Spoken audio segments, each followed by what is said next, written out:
Revitalize. Si Light ang magiging target. Pero nabitbit na naman. Nagamit yung Revitalize. Sabayang Revitalize na lang. Sabi ni Daddy Jim. Sasama ba with the SOD? Pero hindi na nga muna. AOG ay nagamit. Tinamaan si Sanford. At mapapatay din sa kamay ni Demon kahit JP ata next. Alam din na nawala itong Revitalize. And actually napipitan yung Siege Minion pero nandun si Oheb. Kasama na kaya lang ang problema, hindi yata niya alam! Piercer dito si Tomek. Ay, Aray ko po, makakagalaw ata si Sanford.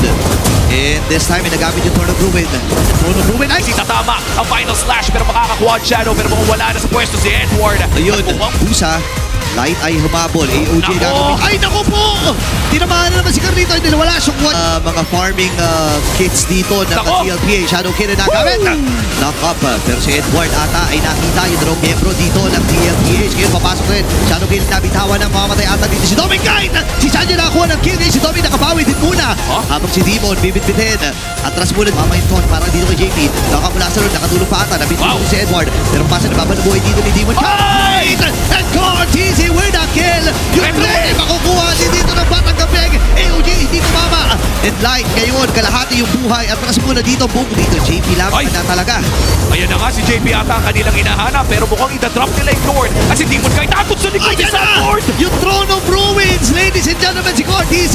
Dapat ay kagad dito si Yue. Bininata ng damage dito ang Aurora. Nakadalawa na kagad ang Batang Gabeng. Ngayon naman si Edward ay kailangan umatras. Tommy? Tommy kahit kailangan na rin lumayo dito. Si Edward ay magiging start ng Pilsen ni Seconds bago lumabas ang ating sunod na Lord na malaki ang pakiramdam ko na makapangagalit din ng bahagya pero tignan mo naman yung buhat ni Sanji. Pwede yung sandwich play, AOG na nagagamit na dito ni Light. Yun si Edward, pinipilit lamang i-sustain. Di mo kailangan ng matras pero si Cyclone Eye, hinabang pa siya dito ni Sanji.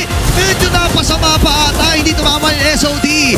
Tatlong aga na lang na dito para sa Aurora Gaming. Sila hindi kailangan ng matras. Tommy! Pinakaparang pa rin ang mga flashlight dito ni Sanji. Ngayon naman, papasok pa itong si Sanford. Hindi na nga muna, bibitin ulit si Light. Hindi na nga ata magiging sapat yung damage. Naku, Pero naku. bumubuo pa rin dito. Oy, Grabe naman. oy! Oh my goodness! Si Oheb pa! Pumasok na rin! Tommy kay kalahati ang buhay si Yue dumedepensa pero mukhang gusto na nga tapusin ang TL ito! Ito na nga ata ang kapalaran.